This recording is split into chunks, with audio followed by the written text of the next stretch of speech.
Film ini diawali dengan kemunculan seorang pria bernama Kaisar. Ia adalah seorang pria yang bekerja menjadi petugas kos-kosan. Atau ia yang menjadi resepsionis dan petugas di kos-kosan. Kaisar ini termasuk salah seorang yang paling disenangi di kos-kosan tersebut. Karena sifatnya yang ramah pada semua penghuni kos-kosan. Wanita ini adalah Clara. Ia adalah salah seorang penghuni kos-kosan yang dikagumi oleh si Kaisar. Ia juga memiliki pacar, tapi pacarnya tidak tinggal di kos-kosan tersebut. Bocil ini juga salah satu penghuni kos-kosan. Ia adalah salah seorang yang sering menjahili si Kaisar. Dan selalu curiga pada si Kaisar.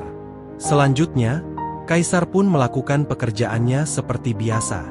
Dan selalu memasukkan surat-surat yang masuk pada loker-loker masing-masing pengunjung, termasuk surat yang ditujukan pada si Clara.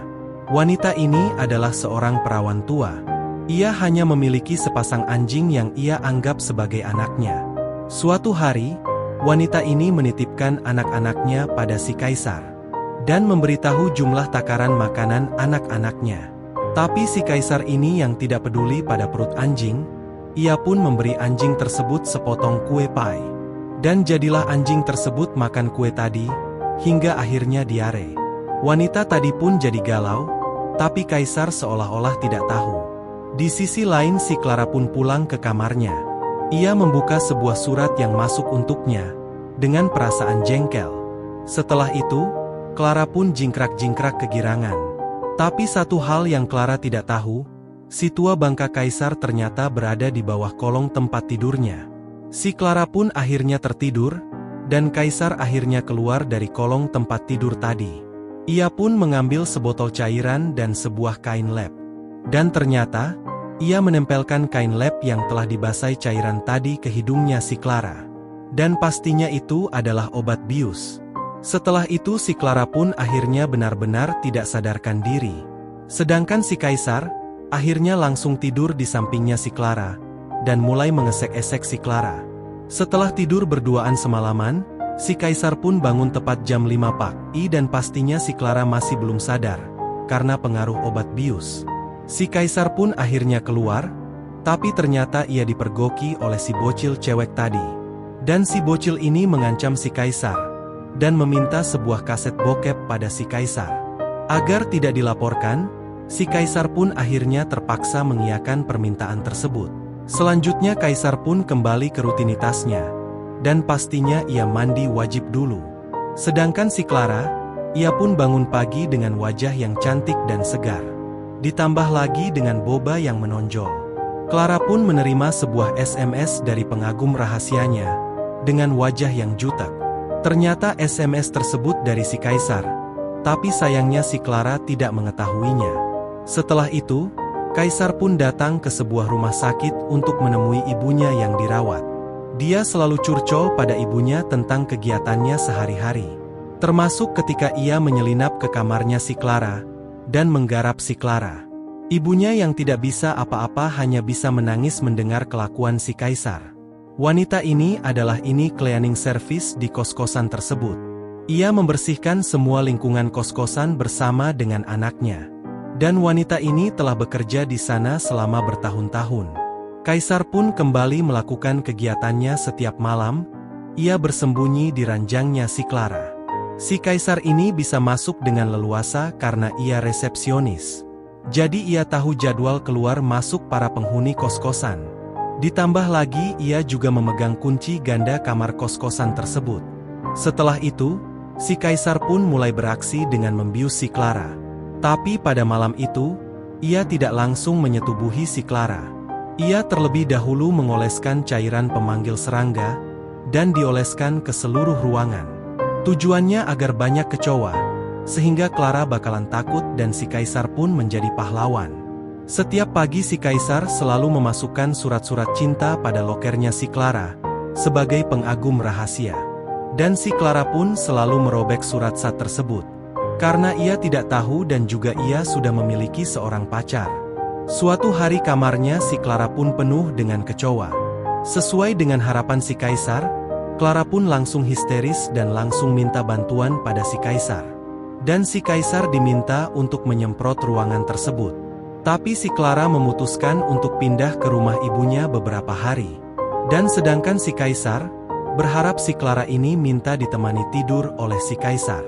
Clara pun melapor pada polisi mengenai SMS teror pengagum rahasia yang ia terima. Termasuk surat-surat cinta yang datang. Kaisar pun sedikit terkejut, tapi ia telah merencanakan semuanya. Si Kaisar pun tiap malam selalu menyelinap ke kamar si Clara untuk menyetubuhinya. Dan pastinya dalam keadaan tidak sadar. Sampai akhirnya, si Clara ini hamil.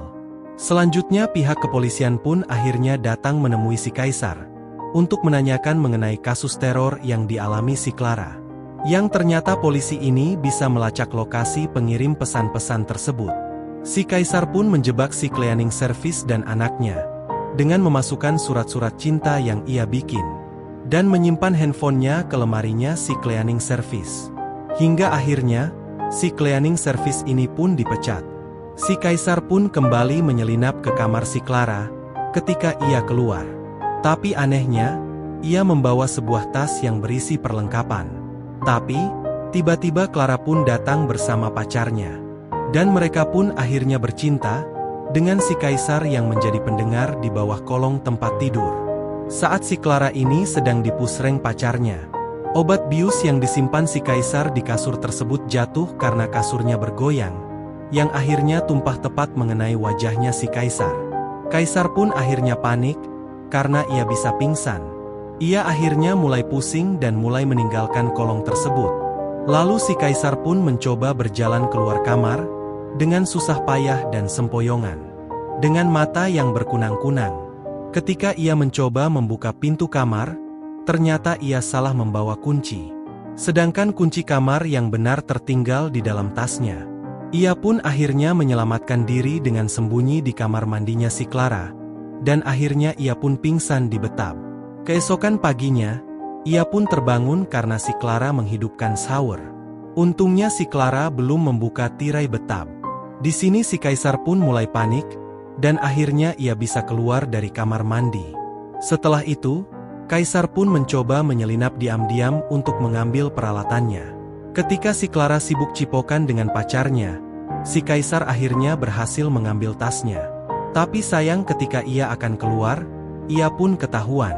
Si Kaisar pun langsung menjelaskan secara terbata-bata.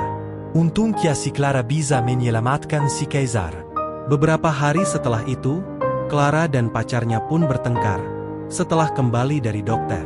Mereka bertengkar karena si Clara ini hamil, dan pacarnya menuduh si Clara ini selingkuh. Dan pacarnya si Clara ini mengatakan kalau ia selalu pakai pengaman, alias kondom ketika menggarap si Clara. Si Clara pun bingung menjelaskannya, sedangkan si Kaisar tersenyum mendengar percekcokan mereka dari kolong tempat tidur. Si tua bangka ini pun langsung beraksi lagi dan membius mereka berdua. Ketika pasangan ini benar-benar tidak sadarkan diri, si Kaisar pun tersenyum dan mulai melepaskan celananya. Ia pun mulai menyelip di antara kedua orang ini. Dan akhirnya si Clara pun kembali ditusuk rudal si Kaisar di samping pacarnya yang tidak sadarkan diri. Keesokan harinya Kaisar pun didatangi oleh pacarnya Clara, dan si Kaisar pun diminta untuk datang ke kamar. Saat di kamar tersebut, si Kaisar pun terkejut melihat obat bius yang ia simpan ketahuan oleh pacarnya si Clara. Dan ternyata pacarnya si Clara ini melihat tasnya si Kaisar di bawah kolong, makanya ia curiga. Ditambah lagi, pacarnya hamil tanpa ia sadari. Setelah itu mereka berdua pun akhirnya baku hantam. Setelah si Kaisar mengakui perbuatannya, kalau ia yang selalu merudal si Clara, dengan cara dibius. Sampai pada akhirnya, Kaisar pun menusuk leher pacarnya Clara dengan sebuah pecahan cermin, hingga pacarnya Clara pun mati. Si Kaisar pun tidak ketahuan membunuh, karena ia langsung membersihkan jejaknya. Dan juga ia membuat seolah-olah pacarnya Clara ini bunuh diri, karena mendapati pacarnya hamil dengan orang lain. Sedangkan si Clara akhirnya menangis terseduh-seduh, setelah kematian pacarnya. Hingga akhirnya, Clara pun meninggalkan kos-kosan tersebut bersama ibunya. Beberapa bulan setelah itu, Kaisar dan Clara pun akhirnya berpisah. Si Clara pun akhirnya membesarkan anaknya seorang diri. Sedangkan si Kaisar belum diketahui keadaannya. Tapi, Tiba-tiba si kaisar pun menuliskan sebuah surat buat si Clara, dan beserta diarinya si kaisar. Di surat tersebut, dituliskan kalau ia yang selama ini menyetubuhi dan menghamili si Clara. Dan anak itu adalah anaknya si kaisar. Si Clara pun langsung syok membaca surat tersebut. Karena yang ia tahu kaisar ini adalah orang kepercayaannya. Si Clara pun hanya bisa menangis menatap wajah anaknya yang ternyata lebih mirip si kaisar. Dan film pun selesai.